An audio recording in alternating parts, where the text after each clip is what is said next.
कल तक हुकूमत मीडिया और अपोजिशन को जवाब देती रही कि चीफ जस्टिस की मुद्दत मुलाजमत में तोसी किसी सूरत नहीं होगी। कोई आईनी तरमीम भी ज़ेरे गौर नहीं और अदलिया को लेकर कोई बिल लाने के हुकूमत के इरादे भी नहीं। मगर फिर हालात ने करवट बदली और चश्मे फलक ने देखा कि आईनी तरमीम लाने के लिए हुकूमत ने दिन रात एक कर दिया। इतवार के रोज असेंबली इजलास बुला लिया और आधी रात को खुसूसी कमेटी का इजलास भी बुला लिया गया।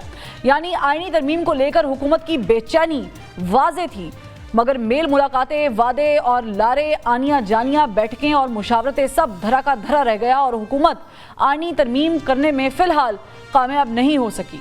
कल तक चार्टर ऑफ पार्लियामेंट करने वाले एक दूसरे की हाँ में हाँ मिलाने, बाहों में बाहें डालकर पार्लियामेंट, अवाम और पाकिस्तान के लिए चार्टर करने और जमहूरी इक़दार की पासदारी करते हुए नई मिसाल कायम करने वाले हुकूमत और अपोजिशन के अरकान असम्बली अब हुकूमत की तरफ से आने वाली आईनी तरमीम को लेकर ऐसे उलझे हैं कि बिल ऐवान में आने से पहले ही मुतनाज़े हो चुका है। यानी बिल का मुसव्वदा किसी के पास नहीं, मगर तनकीद और तहफ़्फ़ुज़ात सबके पास हैं। ऑपोजिशन की तरफ से हुकूमत की जानिब एक ही सवाल था कि मुसव्वदा आया कहां से और इसमें है क्या, क्योंकि कोई भी मुसव्वदा देखे बगैर दस्तखत करने को तैयार नहीं।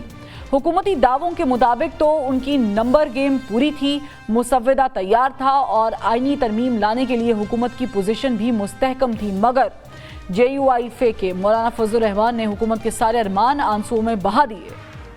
मौलाना फजलुर रहमान की एक ही डिमांड थी कि आईनी तरमीम करने में हुकूमत को इतनी जल्दी क्यों है। बस इस एक नुक्ते ने हुकूमत और अपोजिशन की मौलाना फजलुर रहमान के दर पर आनियों जानियों को फुल स्टॉप लगा दिया।